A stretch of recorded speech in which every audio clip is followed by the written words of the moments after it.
नमस्कार दोस्तों, कैसे हैं आप लोग। आप सभी को फिर से एक बार आपके पसंदीदा यूट्यूब चैनल ऑब्जेक्टिव बाबा पर फिर से एक बार स्वागत है। आप लोगों को याद होगा कि हम जो चैप्टर जो पढ़ रहे हैं वो पढ़ रहे हैं धातु और अधातु। धातु और अधातु में आप लोगों को बताए थे कि बहुत ऐसा क्वेश्चन ऑब्जेक्टिव जो पूछता है आपके एग्जाम में, बहुत ऑब्जेक्टिव पूछता है धातु और अधातु में। तो इसलिए ये चैप्टर आज हम लोग को पूर्ण रूप से खत्म करना है। कुछ बाकी है, इसको पूर्ण रूप से आज खत्म करना है। इसके बाद जो हम लोगों को चालू होगा वो चालू होगा आपका बायोलॉजी से, क्योंकि केमिस्ट्री को यहीं तक रोक रहे हैं। थोड़ा सा जल्दी में हम कोशिश करेंगे कि बायोलॉजी को भी खत्म कर दिया जाए, क्योंकि हम लोग के पास समय कम है और जल्दी पढ़ना है। और याद होगा कि आपको बताए थे कि आप लोग को सामने फिर से हम एक बोर्ड मॉडल ऑब्जेक्टिव भी लेकर अभी पढ़ना है। वो चालू करेंगे हम दिसंबर जनवरी से लगभग चालू करेंगे। तब तक इसको खत्म करना है टोटल चैप्टर बाय चैप्टर। देखिए ये जरूरी है, बोर्ड मॉडल जरूरी नहीं है, सबसे पहले ये जरूरी है। तो इसको पहले आप कोशिश कर कर पढ़िए, जितना पढ़ना है पढ़ लीजिए इसको।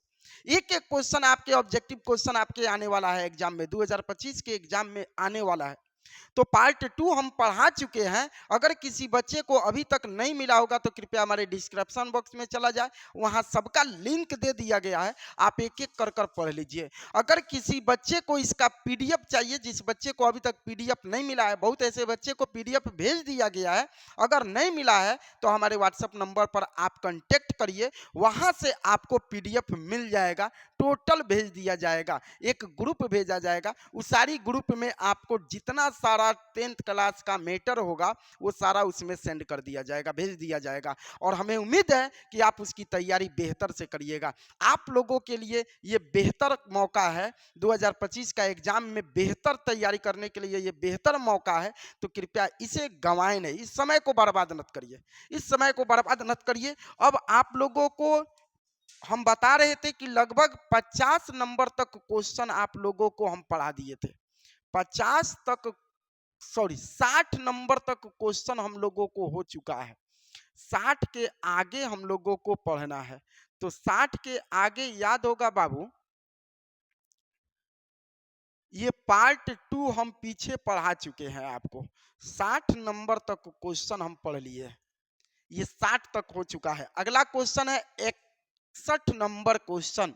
बोला है कि नाइट्रोजन डाइऑक्साइड के धुएं का रंग कैसा होता है। क्वेश्चन पूछा है नाइट्रोजन डाइऑक्साइड जिसे NO2 बोलते हैं, धुएं का रंग कैसा होता है। बोला है भूरा होता है कि लाल होता है कि हरा होता है कि पीला होता है। तो याद रखिएगा भूरा होता है। क्या होता है बाबू, भूरा होता है। नाइट्रोजन डाइऑक्साइड के रंग कैसा होता है, धुएं का रंग, तो वो भूरा होता है। याद रखना है, बहुत बेहतर बेहतर क्वेश्चन है। एक धातु जिसे आसानी से काटा जा सकता है, जास्ता कि तांबा कि पारा कि सोडियम। याद रखिएगा कि सोडियम, सोडियम एक ऐसा धातु है जिसे हम बिल्कुल आसानी से काट सकते हैं, चाकू से आसानी से काट सकते हैं। एक और क्वेश्चन पूछता है इसमें, सोडियम पोटेशियम लिथियम, ये तीन है, सोडियम पोटेशियम लिथियम, ये तीन है जो तीनों को चाकू से आसानी से काटा जा सकता है। तो अगर आपके ऑप्शन में तीनों में से कोई एक आए तो उस पर टिक मारिएगा।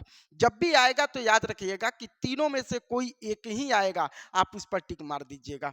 अगले क्वेश्चन पर हम ध्यान दे रहे हैं, एक धातु जो विद्युत और ऊष्मा की सबसे अच्छी चालक होती है, विद्युत और ऊष्मा की सबसे अच्छी चालक, तो सोना कि चांदी कि लेड की प्लैटिनम। याद रखिएगा कि चांदी, चांदी जो होता है ना वो विद्युत की सबसे अच्छी चालक होती है, चांदी विद्युत की सबसे अच्छी चालक होती है। अगले क्वेश्चन पर देखते हैं, एक धातु जो विद्युत और ऊष्मा का कुचालक होता है, कुचालक बोला है, सुचालक नहीं। देखिए सुचालक का अर्थ होता है कि जिसे विद्युत चला जाए, कुचालक का अर्थ होता है कि जो विद्युत नहीं जाए। जैसे कि मानकर चलिए कि हम किसी प्लास्टिक को किसी बिजली से सटाएंगे तो उसमें करंट नहीं आएगा, तो उसे कुचालक बोलेंगे। अगर किसी लोहे को सटाएंगे तो उसमें करंट आएगा, तो उसे सुचालक बोलेंगे।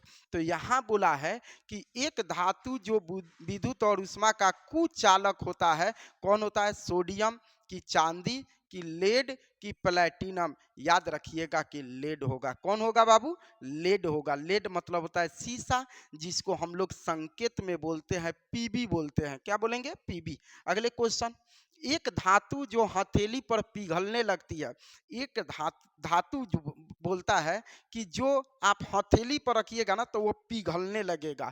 कौन होगा? आपका सोडियम होगा, कि सीजियम होगा, कि चांदी होगा, कि लिथियम होगा? याद रखिएगा कि वो धातु हमारा कौन सी होगा बाबू? सीजियम होगा। सीजियम एक ऐसा धातु है जो आप हथेली पर रखिएगा तो वो क्या होने लगेगा?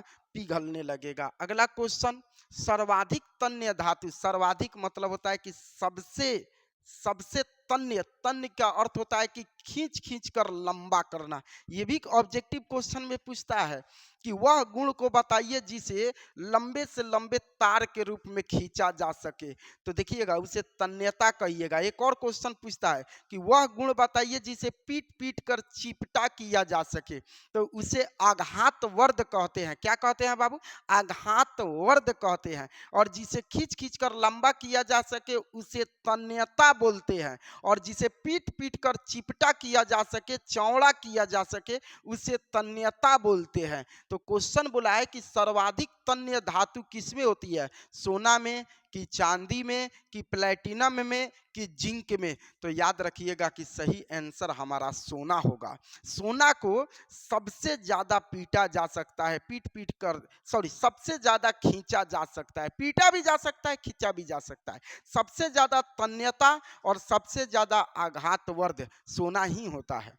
सोना होता है कि जिसमें सबसे ज्यादा तन्यता पाई जाती है और सबसे ज्यादा आघातवर्ध भी पाया जाता है।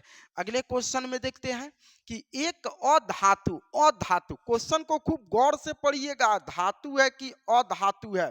एक अधातु जो द्रव अवस्था में पाई जाती है, द्रव अवस्था में पाई जाती है, आपका कार्बन होगा, कि ब्रोमीन होगा, कि सल्फर होगा, कि बोरॉन होगा? याद रखिएगा ब्रोमीन होगा। ब्रोमीन एक ऐसा अधातु है जो कमरे के ताप पर वह द्रव अवस्था में हो जाती है, द्रव अवस्था में हो जाती है। अगला क्वेश्चन, एक अधातु जो गैसीय अवस्था में पाई जाती है, गैसीय अवस्था में, एक अधातु जो गैसीय अवस्था में पाई जाती है।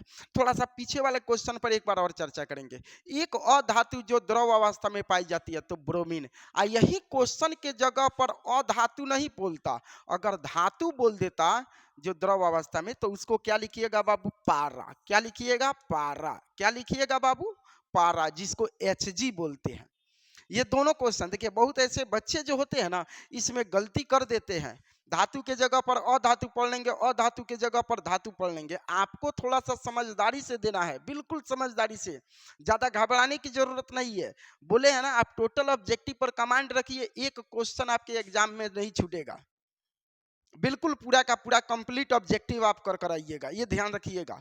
तो यहाँ क्वेश्चन में बोला है कि एक अधातु जो गैसीय अवस्था में पाई जाती है, कार्बन, कि सल्फर, कि हाइड्रोजन, कि फास्फोरस? याद रखिएगा सही आंसर क्या होगा? हाइड्रोजन होगा। हाइड्रोजन अधातु है जो हमारा गैस के रूप में पाया जाता है, गैसीय अवस्था में। एक अधातु जो विद्युत का सुचालक होता है, वो है अधातु लेकिन विद्युत का सुचालक होता है बाबू अधातु। अगर हम बात कर दे तो वो अधातु है, अधातु है लेकिन विद्युत का सुचालक होता है। तो आपसे पूछेगा कार्बन ग्रेफाइट की कार्बन हीरा, कि सल्फर की नाइट्रोजन, है अधातु लेकिन विद्युत का सुचालक होता है। तो याद रखिएगा कार्बन के साथ ग्रेफाइट होगा। अगर केवल कार्बन होता ना तब आंसर नहीं होता, अगर ग्रेफाइट होगा तभी होगा। ग्रेफाइट बोला है तो एक ऐसे अधातु जो विद्युत का सुचालक होता है, तो याद रखिएगा कि वो है हमारा ग्रेफाइट। अगले क्वेश्चन है बाबू, एक अधातु जो अत्यंत कठोर होता है, कठोर अधातु, अधातु और अत्यंत कठोर, कठोर मतलब कड़ा, कौन होगा भाई? हीरा, कि ग्रेफाइट, कि सल्फर, की बोरॉन? बता दीजिए कौन होगा? तो कौन होगा? हीरा होगा। क्या होगा? हीरा होगा। अगले क्वेश्चन में देखते हैं, निम्न में उपधातु है। कौन उपधातु है? कार्बन की सिलिकॉन की सल्फर की पारा। तो याद रखिएगा कि हमारा सिलिकॉन जो है ना वो उपधातु है। हमारा सिलिकॉन जो है वो उपधातु है। अगले क्वेश्चन पर ध्यान देते हैं कि वह गुण जिसके कारण किसी धातु को पीटने पर गूंजती हुई आवाज निकलती है। आया ना क्वेश्चन। एक और क्वेश्चन था कि वह गुण जिसे धातुओं को पीटने पर चिपटी हो जाती है आघातवर्ध।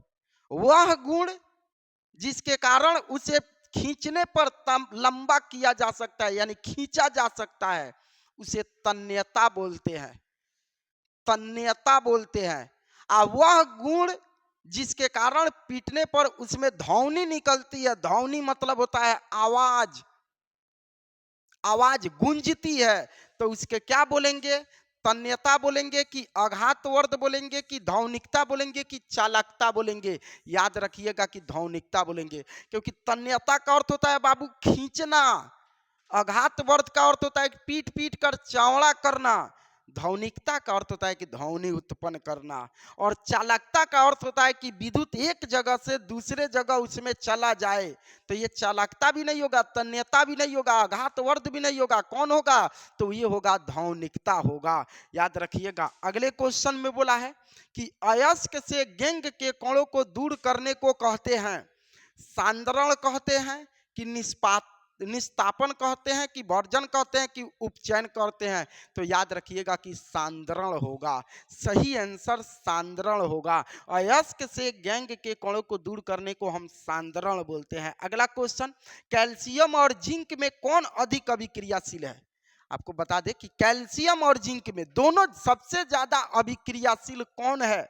आपका जिंक है कि कैल्शियम है कि दोनों के दोनों है कि इनमें से कोई नहीं है? याद रखिएगा कि दोनों में सबसे ज्यादा अभिक्रियाशील आपका कैल्शियम होगा। सबसे ज्यादा अभिक्रियाशील, सबसे ज्यादा अभिक्रियाशील कौन होगा बाबू? तो वो आपका होगा कौन सी? कैल्शियम होगा। अगले क्वेश्चन पर देखते हैं, सोडियम जल से संयोग कर कर क्या बनाता है? अरे पागल, सोडियम जल से, सोडियम Na और ये हो गया H2O।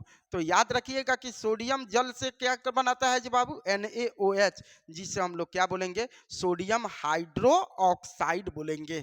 NaOH बनाएगा कि NaO2 बनाएगा कि NaO बनाएगा कि NaH बनाएगा? याद रखिएगा कि सही आंसर हमारा क्या होगा? NaOH, जिसे हम लोग बोलेंगे सोडियम हाइड्रो ऑक्साइड बोलेंगे। सोडियम हाइड्रो ऑक्साइड बोलेंगे। अगले क्वेश्चन है, मैग्नीशियम ऑक्सीजन से संयोग कर कर क्या बनाता है? MgO कि MgO2 कि Mg2O और MgOH? याद रखिएगा कि MgO, मैग्नीशियम ऑक्साइड बनाता है। मैग्नीशियम ऑक्साइड बनाता है। सोडियम ऑक्सीजन से अभिक्रिया करके, सॉरी, मैग्नीशियम ऑक्सीजन से संयोग करके, संयोग मतलब होता है कि अभिक्रिया करके क्या बनाता है? तो याद रखिएगा कि मैग्नीशियम ऑक्साइड बनाता है। अगले क्वेश्चन से पे, अभिक्रियाशील धातु को तनु HCl, अभिक्रियाशील धातु को, यानी धातु को HCl, तनु HCl, HCl कहने का अर्थ हो गया कि अम्ल में डाला जाता है तो कौन सी गैस निकलती है? ऑक्सीजन कि नाइट्रोजन कि हाइड्रोजन कि क्लोरीन?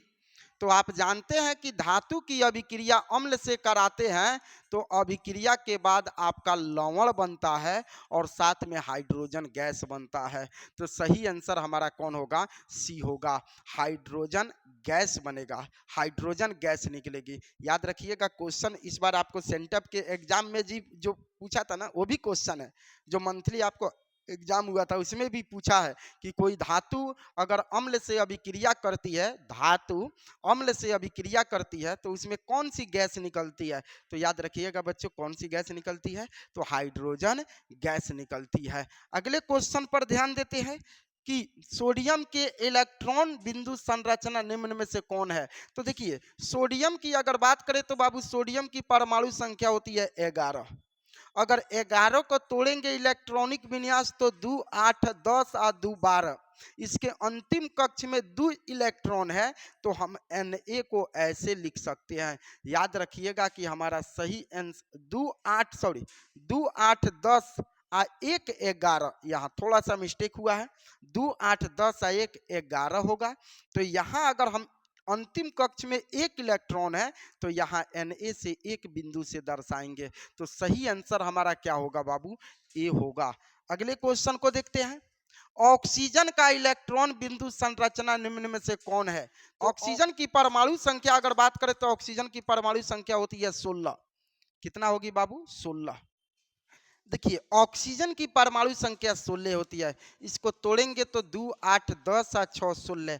अंतिम कक्ष पे 6 इलेक्ट्रॉन है तो इसको दर्शाएंगे तो बाबू 2 गो यहाँ हो जाएगा और 2 गो यहाँ हो जाएगा। कौ गो हुआ? 4 गो और 2 गो ऊपर हो जाएगा 6 गो। सही आंसर हमारा क्या होगा? तो आपको बता दे कि सही आंसर जो होगा वो हमारा सी होगा। अगले क्वेश्चन में देखते हैं। Mg मैग्नीशियम ऑक्साइड यौगिक में कौन सा आयन उपस्थित है? अरे पागल, यहाँ अगर हम बात करते हैं तो इसमें आयन कौन सी आयन उपस्थित है? तो बताइए। मैग्नीशियम ऑक्साइड में मैग्नीशियम और ऑक्सीजन होगा तो Mg और O है मैग्नीशियम और ऑक्सीजन की, मैग्नीशियम क्लोरीन की, मैग्नीशियम क्लोरीन। ये नहीं है पूरा, क्योंकि क्लोरीन तो अइबे नहीं करेगा। मैग्नीशियम ऑक्साइड में हमारा मैग्नीशियम और उस पर पावर ऑक्सीजन पर पावर 2, ये आयन होगा। 2 धातुएं जो प्राकृतिक में मुक्त अवस्था में पाई जाती है, 2 धातु को बताना है जो प्राकृतिक में मुक्त अवस्था में मिलती है। मुक्त अवस्था में कौन पाई जाती है तो आपको बता देते हैं। तो वो होगा आपका सोना और चांदी। सोना और चांदी मुक्त अवस्था में पाई जाती है। सोडियम और आयरन नहीं होगा, आपका सोना और जिंक नहीं होगा, इनमें से कोई नहीं। सही आंसर हमारा कौन होगा बाबू? वो होगा सोना और चांदी। धातु को उसके ऑक्साइड से प्राप्त करने के लिए किस रासायनिक पराक्रम का उपयोग किया जाता है? जारण द्वारा, कि निस्तापन द्वारा, कि प्रगलन द्वारा, कि अवकरण या उपचयन द्वारा? याद रखिएगा कि अवकरण या उपचयन होगा। अवकरण या उपचयन होगा। अगला क्वेश्चन है। सल्फाइड अयस्क का सांद्रण किस विधि से किया जाता है? निक्षालन, कि फेन पलवन, कि गुरुत्वीय पृथक्करण, की चालन? तो याद रखिएगा कि सही आंसर हमारा बी होगा। सही आंसर बी फेन पलवन होगा। अगला क्वेश्चन। कार्बोनेट अयस्क को किस विधि से ऑक्साइड में बदला जाता है? कार्बोनेट अयस्क जो होता है, कार्बोनेट अयस्क यानी CO3, उसमें किस विधि से ऑक्साइड में बदल दिया जाता है? निस्तापन, की जारण, की प्रगलन, की निछालन? याद रखिएगा कि सही आंसर हमारा निस्तापन होगा। सही आंसर क्या होगा? तो हमारा निस्तापन होगा। अगले क्वेश्चन को देखते हैं। लोहे का प्रमुख अयस्क कौन है? लोहे का प्रमुख अयस्क कौन है? सिनेबार, की बॉक्साइट, की हेमाटाइट, की क्यूप्राइट? आपको बहुत बार बता चुके हैं इस क्वेश्चन को। याद रखिएगा कि लोहे का प्रमुख अयस्क हेमाटाइट है। हेमाटाइट है। लोहे का प्रमुख अयस्क जो है वो है आपका हेमाटाइट है। अगले क्वेश्चन में देखते हैं। हल्की धातु का होता है कौन सी गुण पाई जाती है? हल्की धातु जो होता है उसमें कौन होता है? परमाणु भार कम होना, इसमें कम होगा, काम नहीं होगा। घनत्व कम होता है, कि आकार होगा यहाँ बाबू, आकार। आकार छोटा होता है कि आकार बड़ा होता है? याद रखिएगा कि हल्की जो धातु होती है ना उसकी घनत्व कम होती है। उसकी घनत्व कम होती है। यानी आपका सही आंसर की अगर बात कर दे तो सही आंसर हमारा बी होगा। उसकी घनत्व कम होती है। अगले क्वेश्चन में देखते हैं। कॉपर धातु का निष्कर्षण किस विधि से किया जाता है? कॉपर धातु का निष्कर्षण यानी कॉपर को होने का निष्कर्ष जो है किस विधि द्वारा किया जाता है? किसके द्वारा किया जाता है? उष्मीय उपचयन, की उपचयन, कि फेन पलवन, कि इनमें से कोई नहीं? तो याद रखिएगा सही आंसर जो होगा हमारा उष्मीय उपचयन होगा। कौन होगा बाबू? उष्मीय उपचयन होगा। अगले क्वेश्चन पर देखते हैं कि पारा बोला है कि पारा धातु का मुख्य अयस्क है। पारा धातु का मुख्य अयस्क है। कॉपर ग्लांस की सिनेबार की बॉक्साइट की जिंकाइट। बोलिए इसमें कौन आंसर होगा, जल्दी बता दीजिए। तो वो आपका आंसर होगा सिनेबार। कौन आंसर होगा बाबू, सिनेबार। अगले क्वेश्चन में देखते हैं कि अगला क्वेश्चन हमारा दिया हुआ है, लोहा ऑक्सीजन से संयोग कर कर क्या बनाता है। लोहा ऑक्सीजन से संयोग कर कर, क्वेश्चन में है लोहा ऑक्सीजन से संयोग कर कर क्या बनाता है। FeCO3 की FeSO3 की Fe3O4 की FeO। जल्दी बता दीजिए कि आंसर कौन होगा बाबू। तो हमारा आंसर होगा Fe3O4। Fe3O4। अगले क्वेश्चन में देखते हैं कि कांसा का मुख्य अव्यय कौन है। कांसा का मुख्य अव्यय पूछा है इसमें। तो कांसा का मुख्य यानी कांसा क्या क्या चीज से मिलकर बनता है। कॉपर और एसन से, कि कॉपर और जिंक से, कि कॉपर और जेडर से, कि एसन और पीबी से। तो याद रखिएगा कि सही आंसर जो होगा हमारा कॉपर और एसन होगा। एसन, एसन बोला जाता है, एसन किसको बोला जाता है बता दीजिए। एसन बोला जाता है बाबू टीन को बोला जाता है। एसन बोला जाता है टीन को बोला जाता है। टीन को याद रखिएगा एसन बोला जाता है। तो कॉपर और टीन को मिलाकर क्या बनाया जाता है, कांसा बनाया जाता है, कांसा। अगले क्वेश्चन को देखते हैं, इलेक्ट्रॉन की स्थानांतरण से बने यौगिक को क्या बोलते हैं।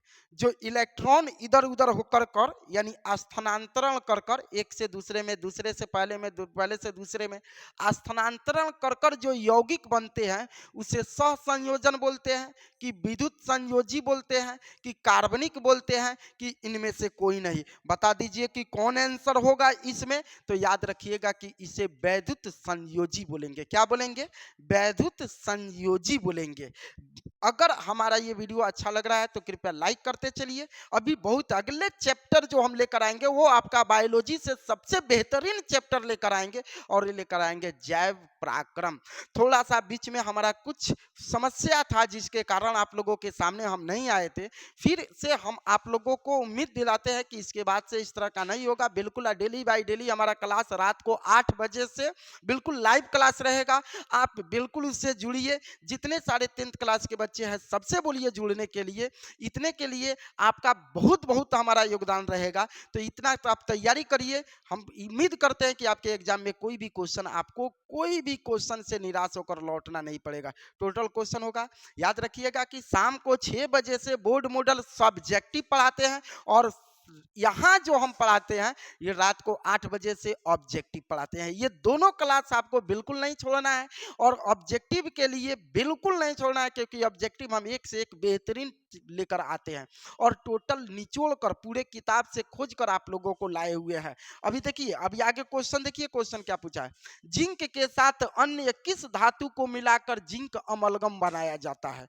किसको मिलाकर जिंक अमलगम बनाया जाता है, जिंक के साथ किस धातु को मिलाकर, सोडियम को, कि मैग्नीशियम को, कि एल्युमिनियम को, कि पारा को। याद रखिएगा कि किसके साथ, जिंक के साथ अगर हम पारा को मिला देंगे तो अमलगम बन जाएगा। क्या बन जाएगा, अमलगम बन जाएगा।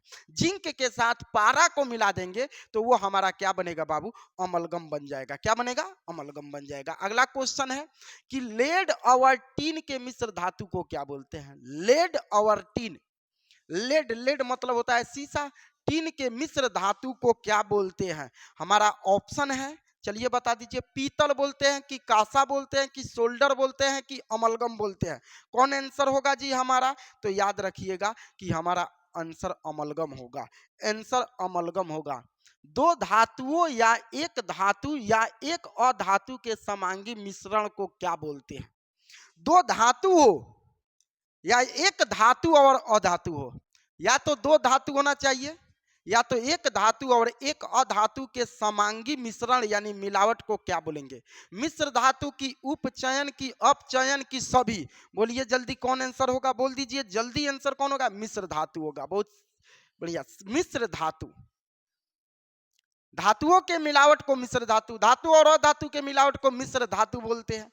हमारा मिश्र धातु होगा। अगले क्वेश्चन में ध्यान देते हैं, किसी मिश्र धातु में यदि एक धातु पारा, यहाँ सॉरी पारा होगा, एक धातु पारा हो तो यह कहलाता है।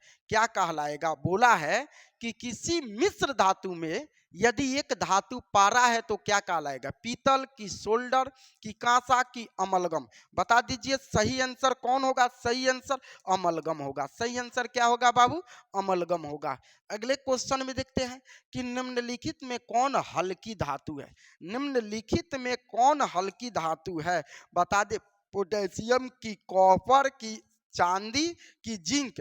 तो कौन आपका सबसे हल्का धातु है बाबू? तो आप बता दीजिए सबसे हल्की धातु हमारा कौन है बाबू? पोटेशियम है। इसमें इस चारों में से सबसे हल्का कौन है? पोटेशियम है। तो हल्की धातु के लिए अलग अलग होता है, वो ऑप्शन पर डिपेंड करता है, लेकिन इस ऑप्शन के लिए याद रखिएगा कि पोटेशियम सबसे हल्की धातु है। तो हमारा धातु और अधातु यहीं पर खत्म हो गया, हमारा 3 पार्ट गया है। जो बच्चे हमारे चैनल से नए जुड़े हुए हैं तो कृपया हमारे डिस्क्रिप्शन बॉक्स में चले जाइए, वहां आपको टोटल वीडियो का लिंक दे दिया गया, वहां से जाकर अपनी तैयारी कर सकते हैं। और याद दिला दे कि हमारा क्लास शाम को 6 बजे से आपका सब्जेक्टिव मॉडल और रात को 8 बजे से ऑब्जेक्टिव हम पढ़ाते हैं।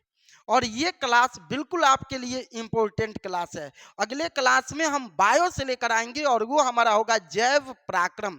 तो बिल्कुल क्लास मिस मत करिएगा। टोटल क्लास आपके ऑनलाइन के साथ साथ आपके साथ पीडीएफ भी भेजा जाएगा। अगर हमारा पीडीएफ आपको चाहिए तो हमारे मोबाइल नंबर पर मैसेज करिए, व्हाट्सएप करिए, वहां से एक ग्रुप भेजा जाएगा, उस ग्रुप में आपको जोड़ दिया जाएगा। 10th क्लास के जितना सारा मैटर होगा उस पर भेज दिया जाएगा। तो आपकी तैयारी बेहतर हो 2025 की हम उम्मीद करते हैं। आप इतना तैयारी करते रहिए। तब तक के लिए धन्यवाद।